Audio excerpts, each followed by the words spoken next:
तो देखिए, हमने बात कर ली थी, हम बात कर रहे थे मोल के बारे में। ठीक है, तो लास्ट क्लास में भी थोड़ी क्लास की वजह से दिक्कत हो गई थी, हमारी वॉइस नहीं आ रही थी, तो वॉइस के कारण थोड़ी दिक्कत हो गई थी, जिसके कारण वो वीडियो पूरी तरह से नहीं बन पाई, सिर्फ 9 मिनट की रह गई थी, वो 9 मिनट और कुछ की। तो आज हमने तीसरा तरीका हमने निकालना था मोल का, मोल को ही लेके चलेंगे आज हम। तीसरा तरीका था हमारा मोल निकालने का। ठीक है, दो तरीकों के बारे में हमने बात कर ली थी, आज हम पढ़ेंगे मोल निकालने का तीसरा तरीका।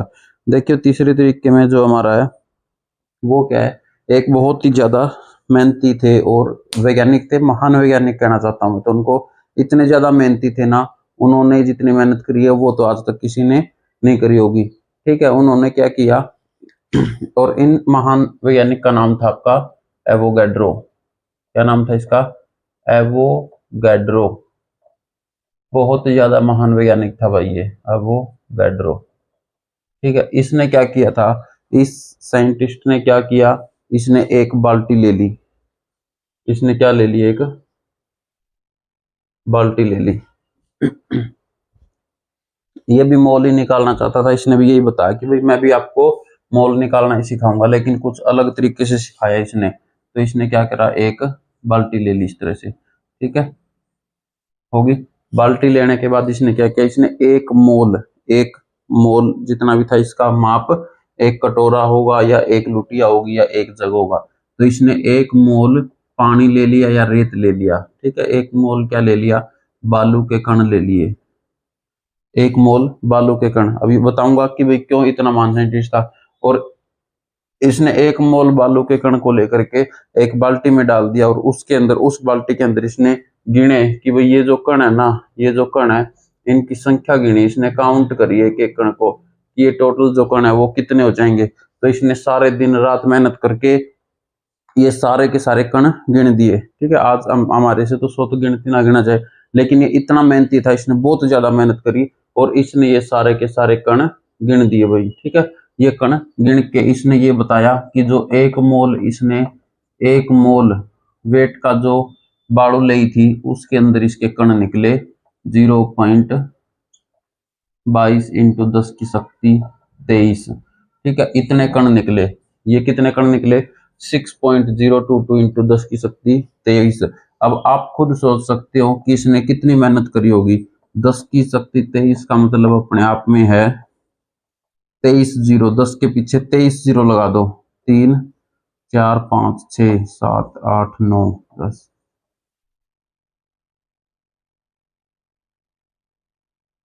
ये लो भाई, इतने इतने ज्यादा कण थे ये। और अभी बात खत्म नहीं हुई, अभी भी बात इसकी खत्म नहीं हुई, इतना पगला था ये।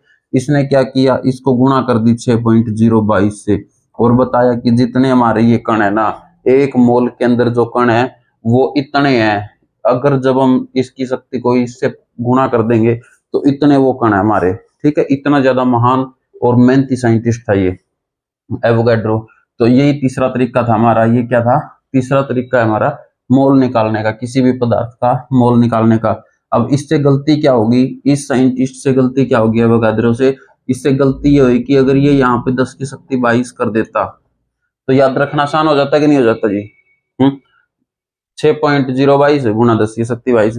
या फिर ये तो चलो इसने नहीं किया, इसके ध्यान में नहीं आया कि भाई जो आने वाली पीढ़ी है उनको दिक्कत होगी, तो फिर ये यहाँ भी ये कर सकता था 0.023। अगर ये कर देता तो भी आसान काम हो जाता हमारा, लेकिन ये दोनों ही करना भूल गया और इसने इनको अलग अलग बना दिया। तो ये क्या हो गया आपका, चलो ये तो मजाक की बात थी भाई, कोई सीरियस ना ले ले कभी। ठीक है, ये तो याद रखने के लिए है। तो ये हो गया आपकी मोल, और इसी को इसने क्या बोला, इसी को बोला एवोगैड्रो नंबर, क्योंकि इसने इतने बड़े नंबर को, इतने बालू के कणों को गिन दिया था। तो यही हो गया आपका एवोगैड्रो नंबर। ठीक है, इस एवोगैड्रो नंबर को, क्योंकि इसने एक मोल कटोरा लिया था ना बालू के कणों का, तो इसलिए इस एक मोल की वैल्यू क्या हो गई, एक मोल की वैल्यू एक एवोगैड्रो नंबर हो गया। ठीक है, एक मोल की वैल्यू क्या हो गया आपकी, एक एवोगैड्रो नंबर हो गया। और हाँ जी, हाँ जी, देखिए, अच्छा आप ये ऐसे लिख रहे हो, नहीं ऐसे नहीं लिखेगा, ये तो होता है आपका एंगस्ट्रम, ये तो आपका होता है एंगस्ट्रम, ये तो यूनिट है, परमाणु का जो व्यास होता है डायमीटर, उसको मापने की यूनिट है, ये तो त्रिज्या मापी जाती है। ठीक है, तो ये तो एंगस्ट्रम है भाई, ऐसे नहीं लिखना है, ये तो डायरेक्ट ए है, सिंपल ए है। ये एक एवोगाड्रो इज इक्वल टू 1 मोल और इज इक्वल टू कितना 6.022 गुणा 10 की शक्ति 23। तो इसको याद रखेंगे, यहाँ 22 है, यहाँ पे 23 है। ठीक है, तो ये बहुत ज्यादा मान था। तो ये तीसरा तरीका था अपना मोल निकालने का। ठीक है, अब इसके हम एग्जाम्पल कर लेंगे एक दो, तो आपको समझ में आ जाएगा कि कैसे ये किस तरह से काम करता है।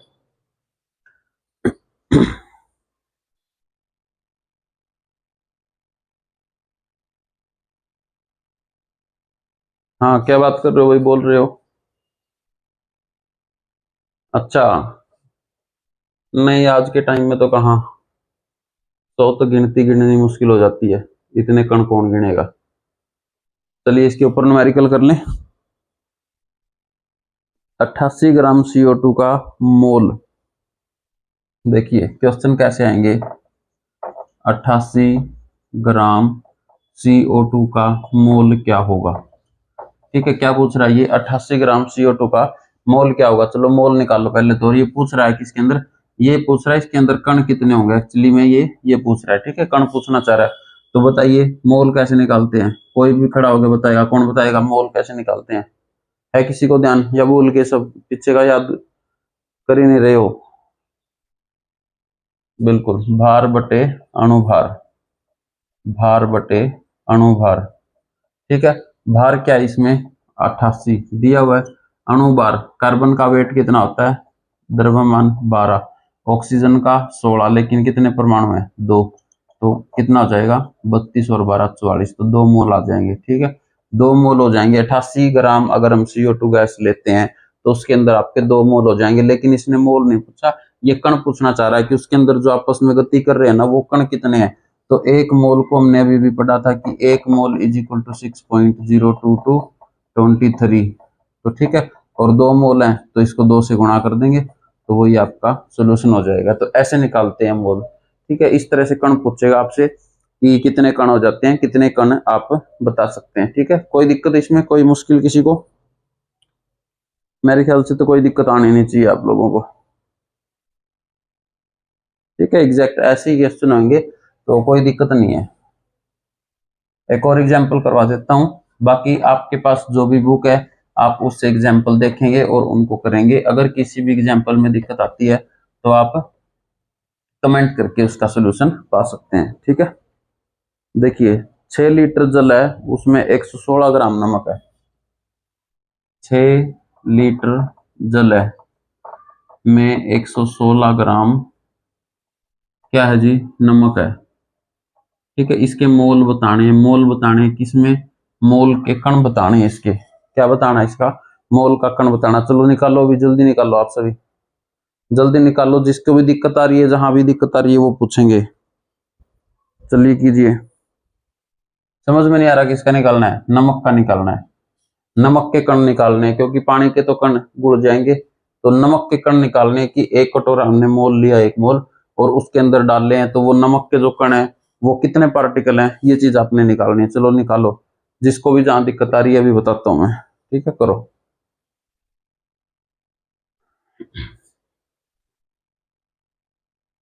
हो गया, कोई कंफ्यूजन नहीं है, किसी को कंफ्यूजन है? चलिए देखिए, मोल याद ही आपको भार बटे अणुभार, भार बटे अणुभार। ठीक है, क्या हो जाएगा, देखिए नमक का पूछा है ना, तो नमक का ही वेट लेंगे 116 बटे, नमक क्या होता है NaCl, Na सोडियम का 23, क्लोरीन का 35, कितना हो जाएगा ये 58 बटे 116, 2 मोल हो गए। ठीक है, अब हमें वेट तो इसका पता चल गया कि नमक जो है वो 6 लीटर जल के अंदर 2 मोल यानी कि 2 कटोरे गुड़ा हुआ है। लेकिन उसके कण नहीं गिनने पा रहे हम, तो कण कैसे गिनेंगे, एवोगैड्रो ने खोज कर दी थी इसकी। तो 1 मोल क्या होता है आपका 6.022 इंटू 10 की शक्ति 23, तो 2 मोल कितने हो जाएंगे, 2 गुणा 6.22 गुणा 10 की शक्ति 23, क्या हो जाएगा ये 0.44 और गुणा 10⁻23 आ जाएगा आंसर। अब इसमें कुछ बच्चों को कंफ्यूजन हो रहा होगा कि सर लीटर तो ये भी दिया हुआ था, ठीक है, भार तो ये भी दिया हुआ था आपको, और ये अणुभार हो जाता है इसका, लेकिन भाई पूछा तो नमक का है ना, इन्होंने इसमें क्लैरिफाई कर दिया कि नमक का ही बताना है, नमक का बताना है तो हम उसी का वेट लेंगे, उसी का अणुभार लेंगे। अगर ये पूछता कि जल का बताना है तो हम जल का ले लेते। ठीक है, तो इस तरह से आपको कंफ्यूज कर सकता है। और अगर कुछ भी ना दिया हो तो भी आपने इसका नमक का निकालना। अगर कुछ भी ना दिया हो कि भाई 10 लीटर पानी में ना जो CO2 है गैस, ठीक है 200 ग्राम, तो आपने CO2 गैस का निकालना, ना कि इसका। ये सिर्फ आपको जस्ट कंफ्यूज करने के लिए भी दे सकता है। ठीक है भाई, तो ऐसे कर सकते हैं आप, इस तरह से मोल निकाल सकते हैं, एवोगैड्रो नंबर निकाल सकते हैं। अगर आपको पूछेगा ये कि ये कितने एवोगैड्रो नंबर है तो कितने हो जाएंगे, एक मोल आपका, अगर मोल पूछेगा तो ये निकल गया, कण पूछेगा तो ये निकल गया। अब ये पूछेगा अगर कितने एवोगैड्रो हैं, ठीक है, तो एक मोल आपका एक एवोगैड्रो के बराबर था, 2 मोल आपके 2 एवोगैड्रो के बराबर हो जाएगा। निकल जाएगा कि नहीं निकल जाएगा? कोई दिक्कत इसमें? किसी को भी कोई दिक्कत है?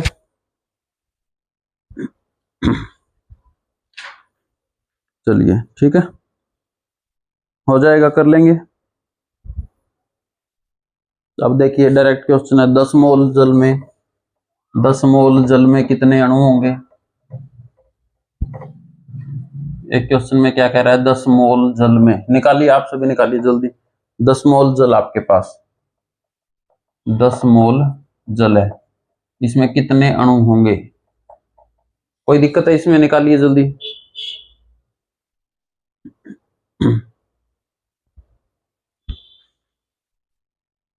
कोई दिक्कत नहीं भाई, एक मोल में कितने अणु होते हैं? एक मोल में कितने अणु तो होते हैं? 10 मोल में कितने हो जाएंगे? 10 गुणा 6 हो गए अणु, निकल गया बस। और क्या इसमें? गुणा करना चाहो तो कर दो, नहीं तो इतना भी मिल सकता है आपको। आंसर में पूरा होगा तो इसको गुणा कर दो, 60 पॉइंट समथिंग हो जाएगा, 61 पॉइंट कुछ। ठीक है, या फिर इसको 61 करना ही नहीं आपने, ऐसे करो 0.22, 10 की शक्ति 23 है, एक ही होगी तो 10⁻²4। ठीक है, कोई दिक्कत है इसमें?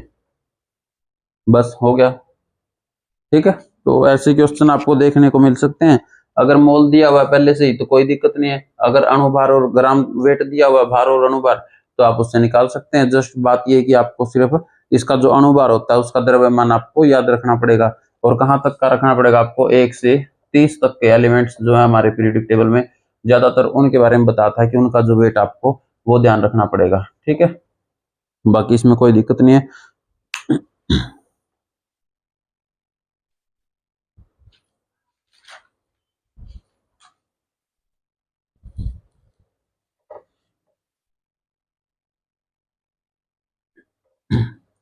चलिए इससे आगे आपको करवाना है, देखिए जी टाइम है थोड़ा, चलो थोड़ा टाइम है, इससे आगे आपको आज नॉर्मलता के बारे में बताते हैं। नॉर्मलता,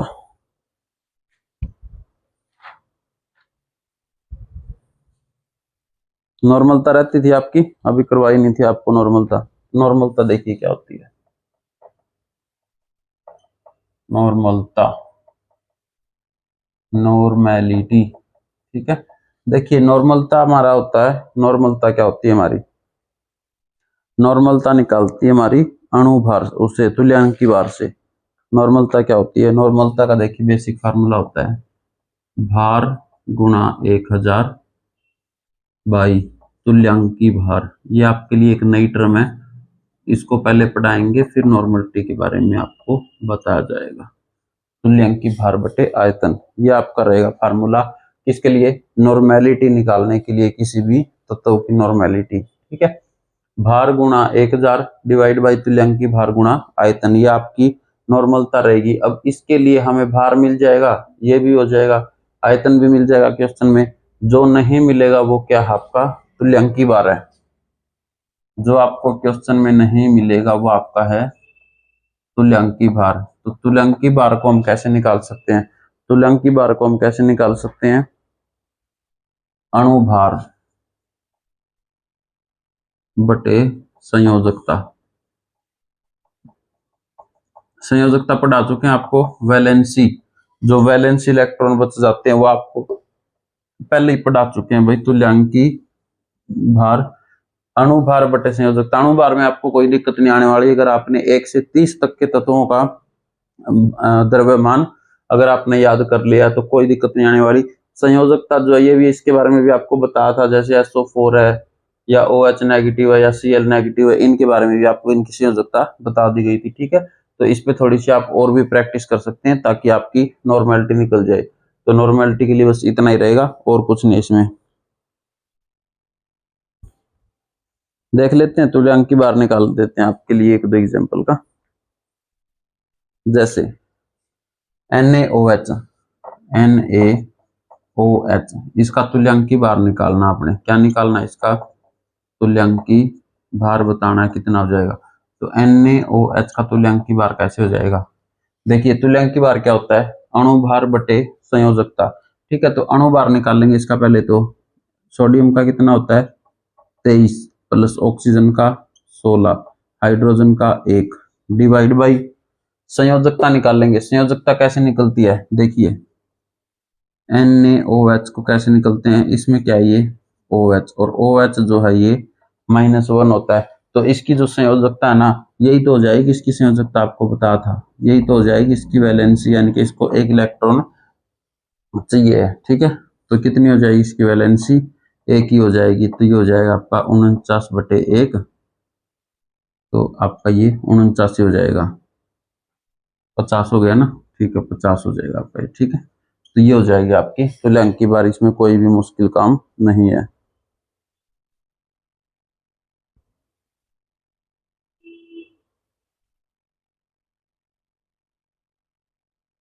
हाँ, 40 हो जाएगा भाई। ठीक है, ठीक है। गलत कर दिया क्या जोड़?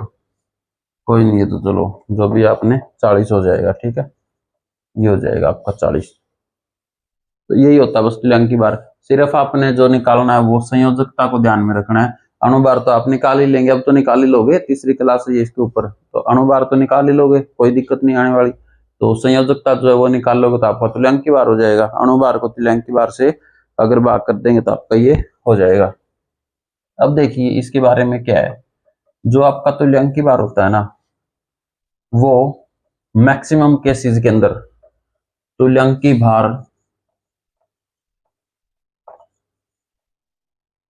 तुल्यांक की भार 80% केसेज में, बल्कि 85% में कहूं मैं तो 80 से 85% केसेज के अंदर ना बराबर होता है किसके?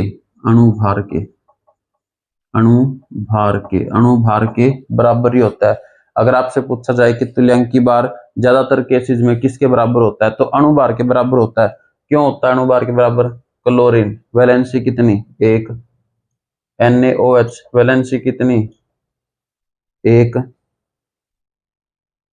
ठीक है, KMnO4 वैलेंसी कितनी? मतलब जिसमें अभी वैलेंसी आपकी 1 रहेगी ना, तो उसके अंदर आपका तुल्यांक की बार 1 हो जाएगा। जैसे अभी भी हमने निकाला था, तो जहां भी वैलेंसी 1 हुई तो समझ लो उसको अणुभार को 1 से डिवाइड करेंगे। अगर किसी चीज को 1 से डिवाइड करेंगे तो उसमें कोई चेंज आने वाला है नहीं, तो वही हो जाएगी आपकी। ठीक है, और जो बचे आपके 20 से 15% उसमें ऑफ हो जाएगी, उसमें ये अणुभार का आधा हो जाएगी। क्योंकि इसके अलावा जो भी ज्यादातर बचेंगे ना केसेस, उसमें आपकी वैलेंसी 2 हो जाएगी, और 2 वैलेंसी हो जाएगी तो अणुभार का आधा हो जाएगा। ठीक है, जैसे अभी देख लेते हैं हम H2SO4 का तुल्यांक की बार निकाल के आपको दिखाते हैं। H2SO4 देखिए, इसका निकाल रहे हैं। H2SO4 का हाइड्रोजन की वैलेंसी कितनी होती है? अणुभार। तो तुल्यांक की भार क्या हो जाएगा आपका? अणुभार बटे संयोजकता।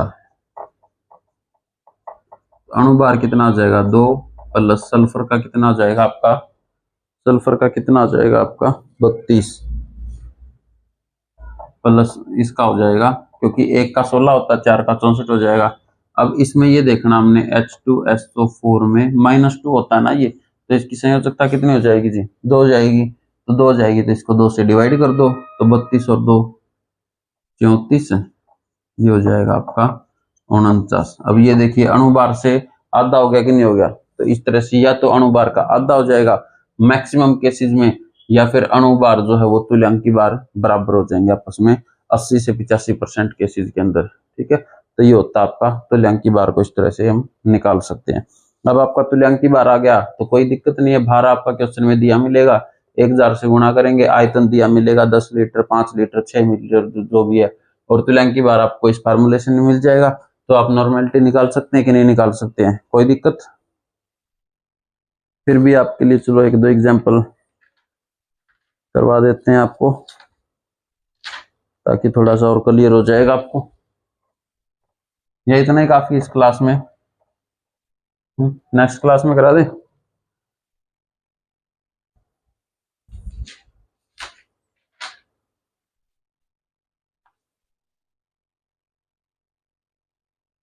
चलिए नेक्स्ट क्लास में करते हैं, क्योंकि इसके बाद आपको थोड़ा सा इलेक्ट्रॉन के बारे में भी बताना, कैसे निकालेंगे उसके एग्जाम्पल करेंगे, फिर नया चैप्टर आपका एसिड और बेस स्टार्ट हो जाएगा। ठीक है, तो चलिए आज के लिए इतना ही काफी है, धन्यवाद।